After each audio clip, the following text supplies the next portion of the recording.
नमस्कार, the red mic में आपका स्वागत है। मैं हूं सौरभ शुक्ला।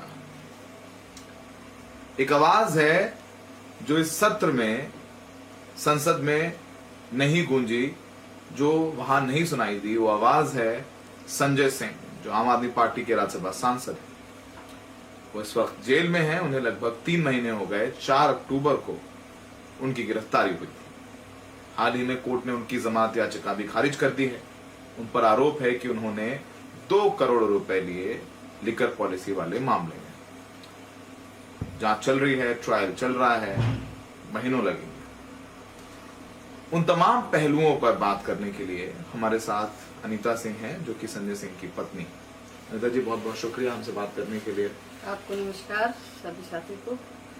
आपको कई सालों से मैं जानता हूं और हमेशा मुस्कुराते हुए आए, क्योंकि अक्सर जब यहाँ संजय जी का इंटरव्यू करने हम लोग आते हैं तो कभी यहाँ नियम है इस घर का कि जो रिपोर्टर आएगा वो बिना खाना खाने नहीं जाएगा, दोपहर में आए या रात में आए।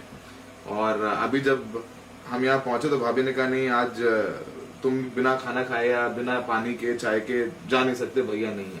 कितना मुश्किल है, कैसे मैनेज कर रही हैं आप सब कुछ? हाँ, अगर थोड़ा सा मुश्किल तो है, क्योंकि अब उनके रहने पे आप लोग का भी उत्साह रहता है, हमारा भी रहता है। लेकिन उस उत्साह को हम कमी नहीं करना चाह रहे हैं कि आप लोग मेरे भाई हो, देवर हो, जो भी हो, आप उसी तरह से हमारा सम्मान कर रहे हैं। आप हमको से मिलने आ रहे हैं तो हमारा फर्ज बनता है कि आपको जैसे पहले भी आते थे, अभी भी आ रहे हैं, तो हमारा फर्ज है कि हम आपको चाय पानी, अगर खाने का वक्त है तो मैं खाना खिला के ही आप लोग को भेजूँ। संजय जी से जिस दिन उनकी 4 अक्टूबर को गिरफ्तारी हुई थी, उस दिन आप भी घर पे थी और ईडी सुबह आई और लगभग दिन भर की पूछताछ और यहाँ घर पे तमाम तफ्तीश और तलाशी के बाद उनकी गिरफ्तारी हुई थी। अगर याद हो आपको, क्या कुछ हुआ था? हाँ, उन लोग सुबह आ गए थे तो हमारे घर में आशुतोष ने आके बताया कि भैया ऐसी सी बात है, तो भैया बाहर आए। फिर कुछ देर बाद हम लोग भी आए। उन लोगों ने काफी छानबीन करी, उन लोगों को कुछ नहीं मिला और अंत में मेरे कमरे में भी गए कि आप ये खोल दीजिए, वो खोल दीजिए, सब खोल दिया, लेकिन उन लोग को घर पे तो कुछ नहीं मिला। और क्या कहते हैं, हाँ, हाथ निराशा लगा। लेकिन फिर भी उन लोग को ये था कि संजय जी अभी लास्ट समय तक उन्होंने कहा कि सर आधा घंटा में आप फ्री हो जाएंगे। लेकिन ऊपर से कोई फोन आता है और वो अपना लैपटॉप वगैरह रख के बैठ जाता है, तो उसका बड़ा अजीब सा चेहरा मतलब मुरझाया हुआ होता है। तो संजय जी पूछते हैं कि क्या खबर है, तो बोलता है कि सर बुरी खबर है, आपको ऊपर जो कॉल आई है वो अरेस्ट करने के लिए आई है। तो उन्होंने अंदर आके मुझसे कहा, अनीता वो लोग गिरफ्तार करेंगे। तो मैंने कहा कोई बात नहीं। फिर हम दोनों लोग गए, मम्मी का आशीर्वाद लिए कि मम्मी आप आशीर्वाद दीजिए, और हम अभी जा रहे हैं। तो थोड़ा माता जी हैं, माता जी को समझ में नहीं आया कि वो गिरफ्तार हो रहा है। वो रूटीन के हिसाब से वो सोचे कि दोनों आके मुझसे बात करने के लिए बैठ रहे हैं। तो उनको जब वो गिरफ्तार हो गए, चले गए, तब उनको लगा कि मेरा बेटा गिरफ्तार हो गया, तो उनको थोड़ा सा सदमा। मुझे याद है उस दिन जब गिरफ्तार हुए तो मैं यहाँ से रिपोर्ट कर रहा था एनडीटीवी के लिए। तो संजय जी के पिताजी से बात हुई तो मैंने पूछा उनसे कि आप परेशान है? उन्होंने परेशान नहीं है। नहीं, हमारे घर में सब बोल्ड हैं। फादर इन लॉ जो है कि वो टीचर रहे, तो काफी स्ट्रिक्ट टीचर रहे। तो उनको ये लगता है कि मेरा बेटा कोई गलत काम करके नहीं जा रहा है। वो अगर झूठा आरोप लगाना है, कुछ भी लगा सकता है, लेकिन मुझे पूरा विश्वास है कि मेरा बेटा एक नेक इंसान है, गरीबों के लिए वो काम करता है और सच्चाई के पथ पे चल रहा है। तो मुझे कोई अफसोस नहीं है अगर वो गिरफ्तार हो रहा है। संजय जी से बात होती है आपकी वीडियो कॉल पे कोर्ट क्वार्टर से? हाँ, वीडियो कॉल हफ्ते में 2 दिन वीडियो कॉल होती है, बाकी 5 मिनट का कॉल होता है। वो भी सारी रिकॉर्डिंग होती है। तो क्या ही बात है, बस इधर उधर की बात हम लोग कर लेते हैं कि जेल वाले ठीक हैं, आप वहाँ पे क्या करते हो। मोराल कैसा है उनका?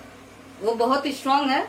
वो हमको लगता है कि पहले से ज्यादा स्ट्रांग है, और जब वो निकलेंगे तो 4 गुना स्ट्रांग होके ही वहाँ से निकलेंगे और फिर उसी फॉर्म में वो अपना कार्य करेंगे। जब वो जेल में हैं तो वो क्या कुछ चीजें मंगाते हैं आपसे, क्या बोलते हैं? जैसे कुछ चीजें मतलब कोर्ट के हिसाब से, मतलब ये दवाइयां हैं, दवाई वगैरह भेज दिया। उनका शुगर है तो पैच भेज दिया। तो जैसे अभी आपने देखा होगा कि मैं वीडियो कॉल पे ही थी, तो उन्होंने दवाइयां बोली। वहाँ पे वो अभी भी उनका दिल वही है कि उनको सोशल काम करना है। तो वहाँ पे भी वो कैदियों को ट्रैक सूट उन्होंने खरीद के दिया और मुझसे कहा तुम मैं यहाँ पे ये करता रहूंगा। और तुम्हारा जो 1 साल का कार्यक्रम होता है तो तुम जो रजाई वितरण का हर साल करती हो, 30 साल होने को हो रहा है हमारा। तो हम लोग को थोड़ा सा दुख हो रहा था कि अगर हम रजाई वितरण करते हैं तो संजय जी नहीं है, तो हम लोग को थोड़ा सा अच्छा नहीं लग रहा था। लेकिन उनका 2 दिन से प्रेशर आ रहा है कि ये काम तुमको करना है, क्योंकि अगर मैं जेल में हूँ तो ये तुम काम कर सकती हो। तो उनका प्रेशर है। तो इसलिए अब हम लोग 30 जनवरी को गांधी पुण्यतिथि है, उस दिन हम ये कार्यक्रम करने जा रहे हैं सुल्तानपुर में, क्योंकि ये मेरा 30 साल का होगा। मेरी शादी को 30 साल होंगे और 30 साल से ये कार्यक्रम चल रहा है। तो उनको ये लगता है कि उन गरीबों की क्या गलती है, उनके तक वो चीज पहुंचनी चाहिए जो हर साल हमारे संस्था के द्वारा और हम लोग के द्वारा जो जाता है। तो फिलहाल उसको करना चाहिए। तो हमको लगता है कि उनकी आत्मा ये कह रही है कि करो। उनको अंदर है तो उनको लग रहा है कि मैं नहीं हूँ तो इन लोग दुखी हैं, इसलिए नहीं कर रहे हैं। तो हम लोग दुखी हैं लेकिन ना के बराबर है। अगर वो हिम्मत रखे हैं तो हम लोग भी हिम्मत रखे हैं। और इस कार्यक्रम को हम 30 जनवरी को, हमें लगता है जो जितना हम संजय जी को जानते हैं वो आप लोगों को समझाते होंगे वहाँ से। हाँ, वो लोग कहते हैं कि वो बोलते हैं कि तुम लोग मस्त रहो, अच्छे से रहो, मैं यहाँ ठीक हूँ, मैं वहाँ पे वॉक करता हूँ, कैरोके करता हूँ, मैं एकदम फिट हूँ, मेरी चिंता मत करो। लेकिन एक पत्नी होने के नाते, एक माँ है, माँ होने के नाते, तो बेटा है उनका, मेरा पति, तो थोड़ा सा स्वाभाविक है कि चिंता करना बनता है। लेकिन फिर ठीक है, वो स्ट्रांग है, उनको देख के मैं भी स्ट्रांग हूँ। तो इसलिए हम लोग का काम अब स्मूथ चल रहा है। अभी क्या कह रहे हैं वो वहाँ से? अभी आपसे जब बात हो रही तो आप बोल रहे थे कि उपवास रखने वाले हैं संजय सिंह जी, क्या है उसके बारे में बताएं। उन्होंने अभी कल कॉल पे बोला है कि हम एक कार्यक्रम करने जा रहे हैं। तो हम लोगों ने बोला कि क्या है, तो उन्होंने कहा कि भारत माता की प्रतिमा पे, मैं जैसे भारत माता एक ऐसी माता है जो कि पूरे देश का बोझ उनके कंधों पे है। तो उनको लगता है कि भारत माता ही एक शक्ति माता है। तो उनकी प्रतिमा पे वो माल्य अर्पण करके वहाँ पे वो उपवास हर शुक्रवार को करेंगे। अच्छा। और उन्होंने अपील भी किया है कि जिस भी मजहब के लोग हैं, जिस भी जाति के लोग हैं, वो अपने हिसाब से कोई एक दिन का रोजा रख ले, हिंदू धर्म का उपवास कर ले। तो उनकी ये अपील है। ये पूरे यूपी में इस अपील को हम लोगों ने भेज दिया है। शुक्रवार से हर जिले पे में मुख्यालय पे या तो ये भारत माता की कहीं प्रतिमा होगी, वहाँ पे उन लोग बैठकर माल्य अर्पण करके वहाँ पे उपवास रखेंगे। अनीता जी, ये उपवास करेंगे वहाँ, आप जेल से करेंगे, संजय जी जेल से उपवास कर रहे हैं, आप यहाँ पर उपवास करेंगे और लोगों को करवाएंगे, कितनी जिम्मेदारी का एहसास होता है आपको? जिम्मेदारी बहुत बड़ी है, लेकिन मैं शुरू से उनकी जिम्मेदारियों को पूरा फॉलो किया है, मैंने उठाया है। तो हम उनको निराश नहीं करना चाहते हैं। मैं उनकी पूरी जिम्मेदारी अपने जितना मुझसे हो पाएगा पूरा निभाने की कोशिश करूंगी। तो संजय सिंह आप जेल से भी उपवास करेंगे और आवाज उठाते रहेंगे जैसा उनका स्वभाव है। जितना मुझे पता है, वैसे क्योंकि इतने सालों से हम कवर करते हैं, इंटरव्यूज करते हैं संजय जी की और आपसे बात होती रहती है, बहुत कम लोगों को पता है कि संजय जी जब यहाँ पर आए अन्न आंदोलन के दौर में, तो पीछे से उनका जो राशन सप्लाई या उनका जो सपोर्ट था फाइनेंशियल इकोनॉमिकल, आप सुल्तानपुर से करती रहती थी, उसके बारे में बताइए। हाँ, वो जो एक जर्नी थी, संजय जी को बोला कि नहीं, क्या आपने बोला जाए कि वो जाना चाहते थे और कैसे था? नहीं, कैसे आए वो? दरअसल शादी जब हुई थी मेरी, तो जैसे होता है कि सभी लड़कियों की इच्छा होती है कि अच्छे परिवार में शादी, पति अच्छा हो। तो हमारे फादर ने भी एक इंजीनियर से मेरी शादी करी थी, लेकिन वो शादी इंजीनियर से कम समाज सेवी से ज्यादा करी थी। तो 1 साल बाद उन्होंने अपनी नौकरी वगैरह छोड़ दिया और वो सोशल वर्क में जुड़ गए। मतलब एक छोटा सा संस्था हम लोगों ने बनाया, आजाद सेवा समिति। चूंकि मेरा भी सोशल में ज्यादा इंटरेस्ट था और स्वाभाविक है कि पति भी मिल गए, तो दोनों लोग का मैच कर गया।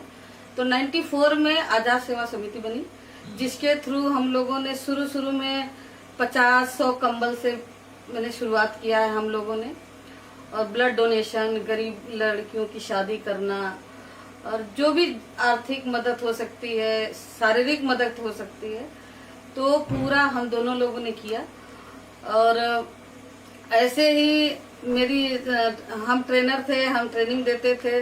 जब ये अन्ना आंदोलन में यहाँ पे आ गए, तो अब यहाँ पे कभी आप कवरेज किया होगा, कभी आपको मनीष के घर पे मिलते थे, कभी विकासपुरी में मिलते थे, कभी कुमार के घर में मिलते थे, कभी कुमार के घर पे मिलते थे, कभी मतलब ऐसे ऐसे कहीं ना कहीं वो मिलते थे।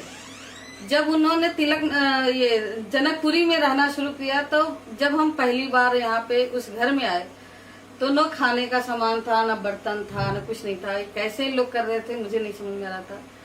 फिर हम धीरे धीरे इन लोग के बर्तन का, खाने पीने का इंतजाम किया।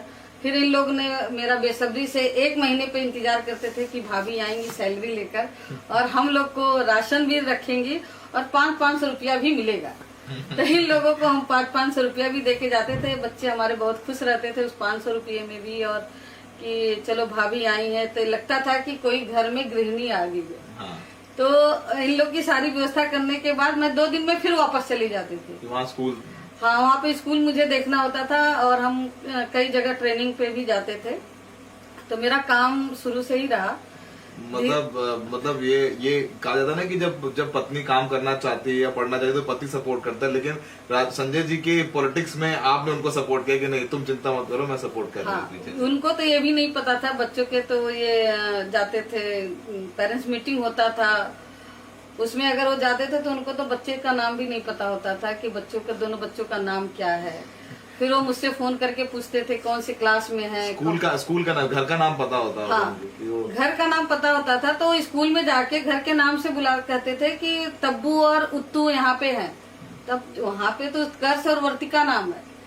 इनको ये भी नहीं पता था कि मेरे बच्चों का स्कूल का नाम क्या है। तो हमको जब वो फोन करते थे कि अनीता बच्चों का नाम क्या है, कौन सी क्लास में, तो हमको गुस्से में बोलना पड़ता था, भाई आप वापस आ जाओ, हम सब मैनेज कर लेंगे। तो कभी नाई की दुकान पे ले जाके छोड़ दिया, बाल कटाने, जैसे मैंने बोला कि बच्चे के बाल बड़े हो गए, ले जाओ कटा दो।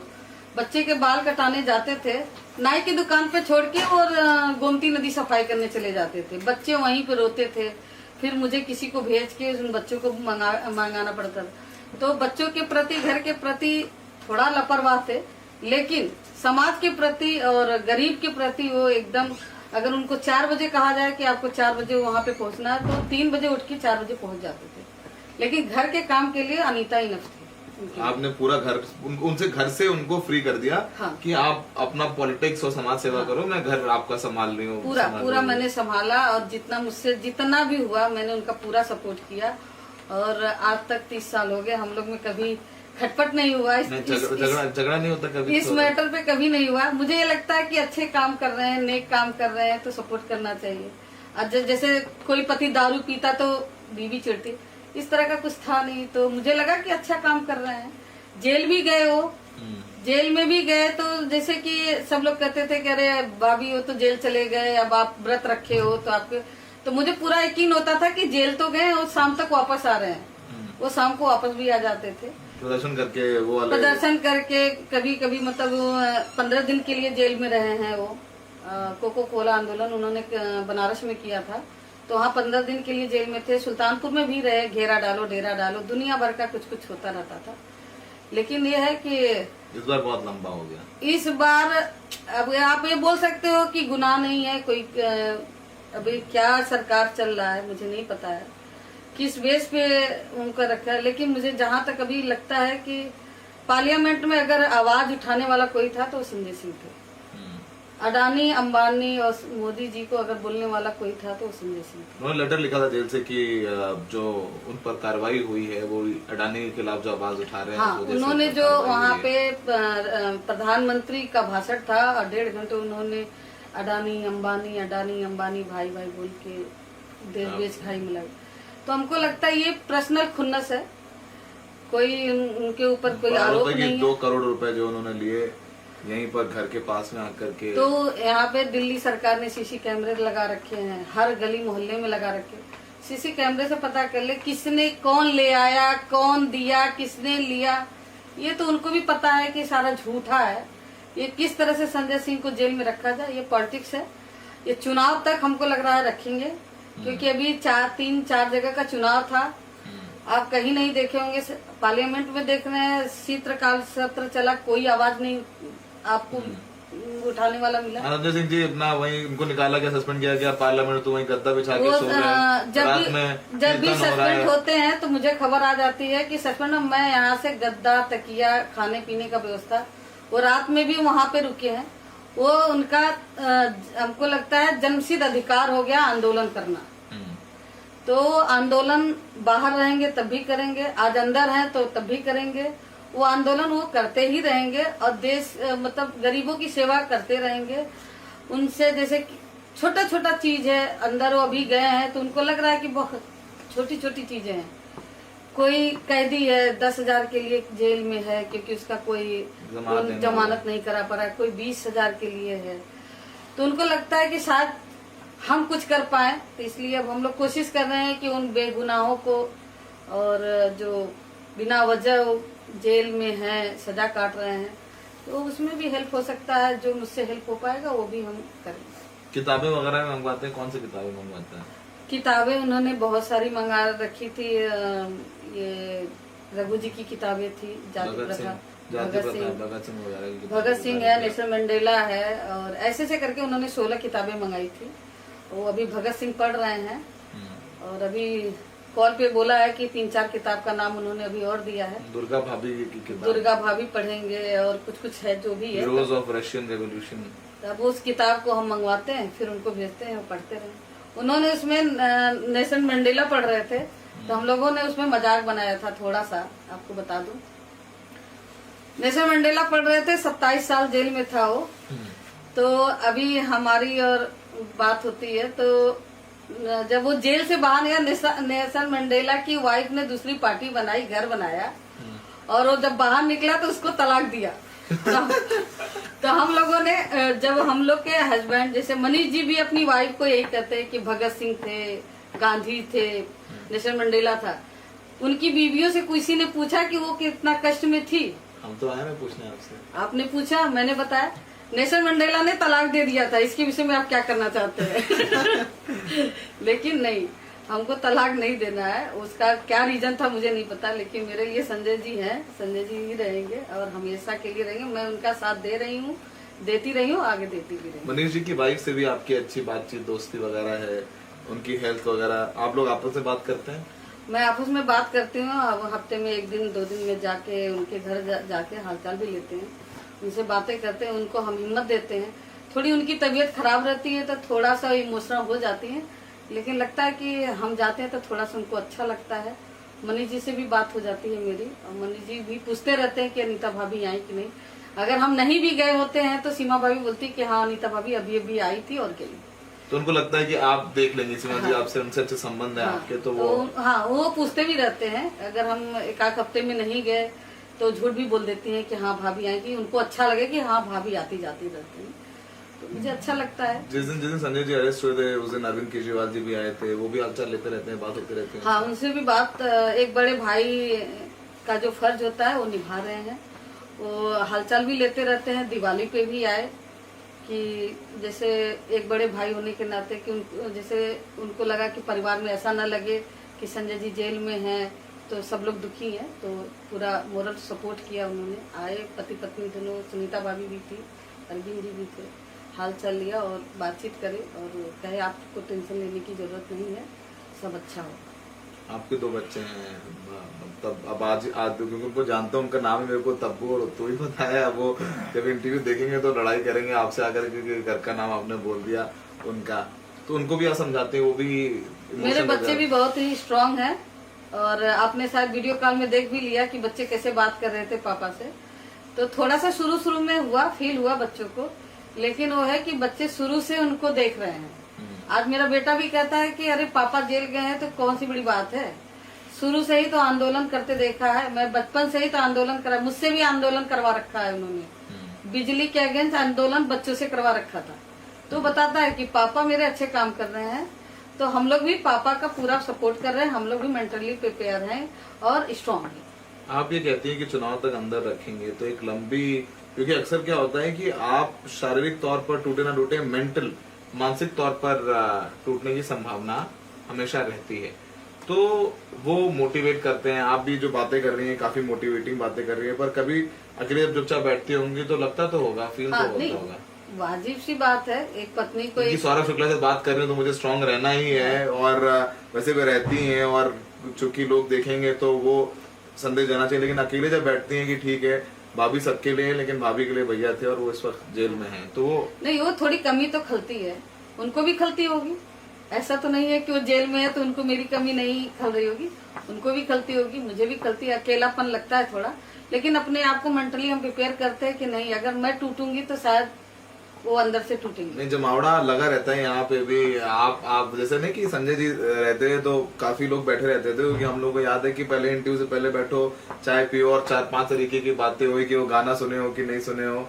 और बहुत कम लोगों को जो संजय जी को जानते हो वो जानते हो संजय जी को गाने का बड़ा शौक है, और गाने की महफिलें लगती थी, और वो कैरेओके का वो एक नया साउंड ले आए थे, वो सारी चीजें आपने भी देखा। वो गाने तो नहीं हो लेकिन पूरा माहौल बना रहता है आपके इर्द गिर्द। नहीं, हाँ, गाने का तो नहीं होता है, लेकिन हाँ अभी जितने भी लोग हैं मुझसे मिलने आते थे जोड़े, आपने सबको जोड़े रखा है जी। मैं जैसे हमको लगता है कि उनके जाने के बाद हम ज्यादा ही मिल रहे हैं, क्योंकि मैं नहीं चाहती कि मेरे दरवाजे से कोई निराश जाए कि भाभी नहीं मिली, मैं तो उनके लिए आया था। तमाम लोग जो काम लेके आते हैं, किसी का अस्पताल में इलाज करवाना है, किसी के बच्चे का एडमिशन है, किसी का कोई कार्ड बनाना है, तमाम लोग आते रहते हैं, तो उनको कैसे एंटरटेन करते हैं, उनके काम कैसे करते हैं? उनके काम हो जाते, जैसे कि अगर जितना अभी पर्सनल लेवल पे काम हो पाता है सारा काम हम लोग करते हैं। जैसे किसी को मेडिकल की चिट्ठी वगैरह चाहिए तो एनडी गुप्ता जी के लेटर पैड पे चला जाता है। किसी को यहाँ से खाली हाथ नहीं नहीं, खाली हाथ नहीं जाता, मतलब किसी जिस तरह से भी सपोर्ट हो सकता है उनका पूरा सपोर्ट किया जाता है। और जैसे फीस जमा करना हुआ, किसी को बोल दिया कि भैया आप देख लो आपके एरिया का है बच्चा है, एडमिशन करा दो, कुछ 10-20 हजार का जो भी होता है, तो सब लोग सपोर्ट करते हैं। जैसे पहले सपोर्ट करते थे वैसे आज भी करते हैं। तो यहाँ से कोई निराश होके नहीं जाता है, सबको लगता है, आज भी लगता है कि यहाँ से हम आएंगे और मेरा काम होगा, देर होगा लेकिन होगा। ये जो आरोप लीगल मैटर जो कि कोर्ट में है, चार्जशीट हो गया है, उस बारे में तो ज्यादा नहीं पूछूंगा आपसे, पर ये एक जरूर एक सवाल है कि भ्रष्टाचार के खिलाफ लड़े संजय जी हो चाहे मनीष जी हो, भ्रष्टाचार के खिलाफ लड़ते लड़ते पार्टी निकली, और अब आरोप भ्रष्टाचार का ही लगता है, तो आप उसका जवाब कैसे देंगे? देखिए, जैसे संजय जी को 2 चीज से बहुत नफरत थी, एक पैसे से, फालतू का पैसा, और दारू। बस अफसोस हमको इस चीज का है कि जिस चीज से उनको नफरत थी उसी में उनको फंसाया गया, जो कि मुझे पता है कि न वो किसी से पैसा ले सकते हैं, न वो दारू का कोई काम कर सकते हैं, या उसमें कोई इंटरफेयर कर सकते हैं या सपोर्ट कर सकते हो, ऐसा ये नहीं कर सकते। ये मुझे पूरा विश्वास है। लेकिन अफसोस इसी बात का है कि जिस चीज से उनको नफरत थी उसी चीज में उनको फंसाया गया। ठीक है सर, तो मैं अब नहीं पूछूंगा। जरूर अनीता जी से आज मुलाकात हुई, और चूंकि हम बहुत पहले से जानते हैं तो लगा कि नहीं, अनीता जी से बात करनी चाहिए। और अनीता जी ने बताया कि संजय सिंह जी शुक्रवार से उपवास करेंगे, शुक्रवार को, हर हफ्ते शुक्रवार को उपवास करेंगे, और यहाँ पर बाहर अनीता जी और तमाम जो यूपी के और आम आदमी पार्टी के कार्यकर्ता हैं, देशवासी हैं, वो उपवास कर सकते हैं। और मुद्दा है भारत माता के ऊपर जो इस समय जो हमारे ऊपर जैसे लड़ने की शक्ति दे, भारत माता जो हमारे ऊपर आरोप चल रहे हैं, जो हमारे हस्बैंड के ऊपर आरोप चल रहे हैं, या जो तानाशाही चल रही, उसको सहने के लिए हिम्मत चाहिए। तो हो सकता माता जी, भारत माता एक ऐसी माता है, ये धरती है, भारत माता को एक धरती है जो कि पूरे विश्व को उन्होंने अपने कंधों पे रखा है। तो हो सकता है उनकी, जब वो इतने लोगों को इस धरती पे हर तरह के लोग हैं, करप्ट हैं, अच्छे हैं, बुरे भी हैं, सब हैं, उन्होंने उठा रखा है। हो सकता है उनकी शक्ति हम लोग को मिले। तो हम लोग शुक्रवार से भारत माता के मूर्ति पे माल्य अर्पण करके और 1 दिन का उपवास हर शुक्रवार को करेंगे। हर जाति के लोग जो हैं, जैसे हमारे घर में सुफियान है, हमारे घर में समीम है, वो उन्होंने बोला कि हम रोजा कर लेंगे। तो जिस मजहब के लोग हैं उसी हिसाब से वो अपना, हम व्रत है, मेरा व्रत रहेगा, उन लोग का रोजा रहेगा, मतलब 1 दिन का पूरा उपवास चलेगा। क्योंकि ये संजय जी ने कहा है तो हमारे घर में उनके बात को कोई काटता नहीं है। तो जो जितने लेवल पे है, जैसे भी है, वो करेगा। तो ये बातचीत थी, बड़ी कैंडिड बातचीत अनीता जी से। और अनीता जी को जो लोग जानते हैं फिल्टर के साथ नहीं, बहुत ज्यादा दिमाग लगा के नहीं बात करती हैं, दिल से बात करती हैं। संजय जी दोषी हैं या नहीं है वो कोर्ट तय करेगा, हम उस पर कमेंट नहीं करते हैं। लेकिन अनीता जी की भी आवाज सुनी जानी जरूरी है, तो वो कोशिश की कि वो आवाज हम आप तक पहुंचाएं।